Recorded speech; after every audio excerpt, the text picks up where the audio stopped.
جب ہم جی بھر کے ایک دوسرے کو دیکھ چکے اور دل کی بھڑاس اشکوں کے راستے نکال چکے تو فریال نے شفتہ کو غزالہ کے پاس بیڈ روم میں چھوڑا اور مجھے لے کر نشستگاہ میں آ گئی۔ میں حیران و پریشان اس کی طرف دیکھ رہا تھا۔ ان گنت سوالات ہونٹوں تک آنے کے لیے بےتاب تھے۔ سچ بتاؤ فریال، میری بہن کو یہاں کون لے کر آیا ہے؟ میں آپ کو بتا چکی ہوں، اسے لانے والی ڈاکٹر غزالہ ہیں۔ لیکن کیسے ہوا یہ سب کچھ؟ آپ میری بات پر یقین کریں گے؟ ہاں کروں گا، بتاؤ تم۔ کل صبح ڈاکٹر غزالہ خود جھنگ گئی تھیں شگفتہ باجی کو لانے۔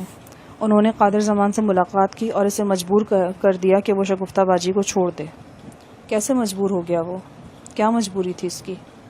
بہت بڑی مجبوری تھی۔ قادر زمان کا تمام اثر و رسوخ، اس کی ساری دولت اور طاقت اس کی مجبوری کے سامنے ہیج تھی۔ اسے ڈاکٹر غزالہ کی بات ماننی پڑی اور وہ سب کچھ کرنا پڑا جو ڈاکٹر غزالہ نے کہا۔ میں تمہاری پہلیاں سمجھنے سے قاصر ہوں فریال، مجھے صاف لفظوں میں بتاؤ میری بہن یہاں کیوں کر پہنچ سکی؟ قادر زمان کے پاس دنیا کی ہر نعمت ہے لیکن اولاد نہیں ہے۔ اس نے کئی بیویاں اور ان گنت ڈاکٹر بدلے، دنیا کے جدید ترین اسپتالوں میں علاج کرایا، لیکن اولاد کی نعمت سے محروم رہا۔ اس کی عمر اب 40 سال سے اوپر ہے۔ اس کے کانوں نے پہلی بار باپ بننے کی خوشخبری سنی ہے۔ مس ترنم سے اس کی شادی 2 برس قبل ہوئی تھی۔ شادی کے 3 ماہ بعد ترنم ایک حادثے میں زخمی ہوئی اور اسے شدید اندرونی ضربات پہنچیں۔ وہ کئی ماہ ڈاکٹر غزالہ کے زیر علاج رہی۔ ڈاکٹر غزالہ نے اسی وقت میاں بیوی کو بتا دیا تھا کہ ترنم کا اندرونی نظام متاثر ہوا ہے اور اگر وہ امید سے ہوئی تو اس کی زندگی کو شدید خطرہ لاحق ہوگا۔ تاہم چند ماہ بعد وہی ہوا جس کا خطرہ تھا۔ قادر زمان کی کئی بیویاں اولاد کی نعمت سے محروم رہیں، لیکن ترنم کے لیے صورتحال مختلف نکلی۔ شادی کے 1.5 برس بعد وہ امید سے ہو گئی۔ قادر زمان اسے لے کر ڈاکٹر غزالہ کے پاس آیا تو ڈاکٹر غزالہ حیران رہ گئیں۔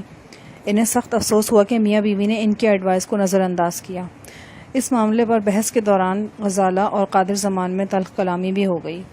ڈاکٹر غزالہ نے مسز ترنم زمان کا کیس دینے سے صاف انکار کر دیا۔ جواب میں قادر زمان نے جاگیردارانہ لہجے میں ڈاکٹر غزالہ کو برا بھلا کہا اور خطرناک نتائج کی دھمکیاں دیں۔ وہ مسز ترنم کو یہ کہتے ہوئے کلینک سے لے گیا کہ دنیا میں ڈاکٹروں کی کمی نہیں ہے، لیکن یہاں صورتحال نے ایک نئی کروٹ لی۔ حادثے کے بعد مسز ترنم کافی عرصے غزالہ کے زیر علاج رہی تھیں۔ وہ ڈاکٹر غزالہ پر بے پناہ بھروسہ کرنے لگی تھیں۔ اس کے دل میں یہ بات بیٹھ گئی کہ اگر ڈاکٹر غزالہ کے علاوہ کسی اور نے اس کا کیس کیا تو وہ زندہ نہیں بچ سکے گی۔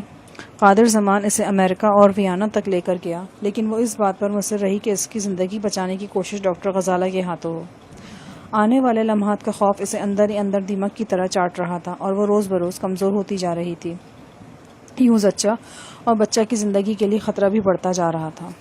مجبور ہو کر قادر زمان نے ایک بار پھر غزالہ کے کلینک کا رخ کیا۔ پہلے دبنگ لہجے میں بات چیت کی، پھر خوشامد اور لالچ کے ہتھیار آزما لیے، لیکن ڈاکٹر غزالہ ٹس سے مس نہیں ہوئی۔ انہوں نے صاف کہہ دیا کہ وہ یہ کیس نہیں کریں گی۔ اب صورتحال یہ تھی کہ پچھلے 1 ماہ سے مسز ترنم زمان لاہور میں ہی مقیم تھی اور کسی طرح غزالہ کا دل صاف کرنے کی کوشش کر رہی تھی۔ ہفتے کے روز بھی وہ اپنی اسی ضرورت کے تحت کلینک آئی ہوئی تھی۔ جب آپ نے مجھ سے گاڑی کا پتہ چلانے کے لیے کہا تو میں سیدھی ڈاکٹر غزالہ کے پاس گئی۔ اب جناب یہ نہ پوچھیے گا کہ میں ڈاکٹر غزالہ کو کیسے جانتی ہوں۔ میں آپ کو بتا چکی ہوں، میں آپ کے بارے میں سب کچھ جانتی ہوں، اور شاید وہ بھی جو آپ نہیں جانتے۔ جی ہاں، ڈاکٹر غزالہ کی اور آپ کی ساری کہانی مجھے معلوم ہے۔ وہ آپ کی چچا زاد ہیں، آپ کا بچپن اکٹھے گزرا ہے۔ میں جانتی ہوں آپ بچھڑے کیسے ملے تھے اور ملتے ملتے کیسے بچھڑ گئے۔ جی ہاں، مجھے سب کچھ معلوم ہے۔ وہ تصویریں جو آپ نے میرے البم میں دیکھی تھی ڈاکٹر غزالہ کے گھر سے ملی ہیں مجھے۔ بولتے بولتے وہ اچانک چپ ہو گئی۔ اسے احساس ہو گیا تھا کہ وہ موضوع سے ہٹ رہی ہے۔ وہ بال جھٹک کر بولی، ہاں میں مسز ترنم کی بات کر رہی تھی۔ اس رات میں ڈاکٹر غزالہ کے پاس پہنچی اور جھنگ کی نمبر پلیٹ والی گاڑی کے بارے میں پوچھا۔ غزالہ نے مجھے مسز ترنم زمان کے بارے میں بتا دیا۔ اس رات ہم دونوں دیر تک گفتگو کرتے رہے، بلکہ میں ڈاکٹر غزالہ کے ساتھ ہی ان کے گھر چلی گئی تھی۔ رات 1 بجے جب میں نے آپ کو فون کیا تھا تو ڈاکٹر غزالہ میرے پاس ہی کھڑی تھیں۔ میں نے انہیں شگفتہ باجی کی مصیبت کے بارے میں سب کچھ بتا دیا۔ اگلے روز وہ مجھے بتائے بغیر خود جھنگ پہنچی اور قادر زمان سے ملاقات کی۔ اس ملاقات کا علم مسز ترنم کو بھی نہیں ہے۔ وہ جھنگ سے شام کو واپس آئیں اور کل صبح سویرے پھر چلی گئیں۔ قادر زمان سے ان کی تفصیلی بات چیت ہوئی۔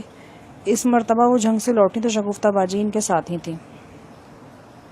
میں حیرت کے سمندر میں غوطہ زن یہ رودات سن رہا تھا. یقین نہیں آ رہا تھا کہ تقدیر مجھ پر اتنی مہربان ہو چکی ہے. کیسے بھی ہوا لیکن یہ سب کچھ ہو چکا تھا. شگفتہ اس حویلی سے نکل چکی تھی.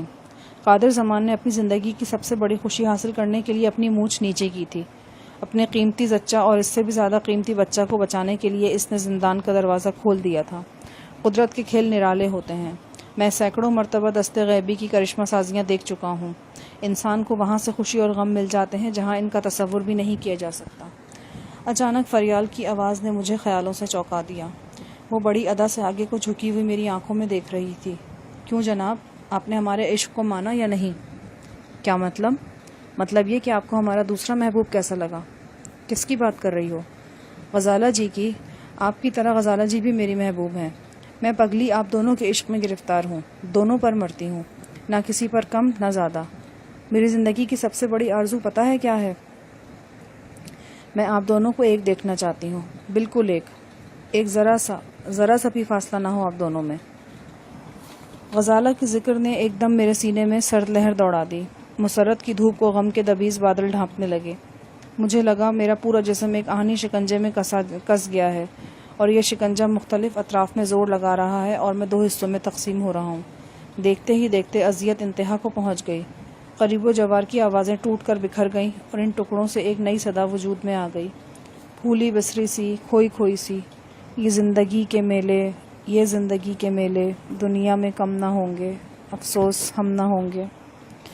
مجھے احساس ہوا میری پیشانی پر پسینے کی بوندیں نمودار ہو رہی ہیں اور پہلو میں بیٹھی فریال حیرت سے میری طرف دیکھ رہی ہے. خود فراموشی کی یہ کیفیت تیزی سے مجھ پر حاوی ہو رہی تھی. میں نے خود کو فوری طور پر سنبھالا دینے کی کوشش کی اور سر جھٹک کر اٹھ کھڑا ہوا. معلوم نہیں فریال نے مجھ سے کیا کہا اور کچھ کہا بھی یا نہیں. میری سماعت مفلوج ہو رہی تھی. تیزی سے قدم اٹھاتا میں اپنے بیڈ روم میں داخل ہوا اور دروازہ اندر سے بند کر لیا. ذہن میں ایک آرزو انگاروں کی طرح سلگ رہی تھی. کاش یہ سب کچھ غزالہ کے ہاتھوں نہ ہوا ہوتا. کاش میری ذات پر یہ احسان عظیم کرنے والی چچا جلیس احمد کی بیٹی نہ ہوتی. کاش. آتش زیر کی طرح میں کمرے میں چکرانے لگا. سمجھ نہیں آ رہا تھا غزالہ کا سامنا کیسے کروں گا. دل چاہ رہا تھا شفتہ کو اس کمرے میں بلاؤں اور اسے ساتھ لے کر عقبی کھڑکی سے نکل جاؤں. یہ گھر، یہ شہر اور ہو سکے تو ملک ہی چھوڑ دوں. ایسی جگہ چلا جاؤں جہاں کبھی غزالہ اور اس کے احسان کا سامنا نہ ہو. مجھے معلوم نہیں غزالہ اس بند کمرے میں موجود ہے جہاں میں چکرا رہا ہوں اور یہ سب کچھ سوچ رہا ہوں. وہ باتھ روم گئی تھی. جب میں نے اندر آ کر دروازہ بند کیا، پانی گرنے کی مدھم آواز سن کر میں چونکا. اس سے پہلے کہ میں صورتحال تک پہنچ پاتا، باتھ روم کا دروازہ کھلا اور غزالہ اپنے گھنے لمبے بال جوڑے کی صورت میں سمیٹتی ہوئی باہر نکلی. اس نے منہ ہاتھ دھویا تھا.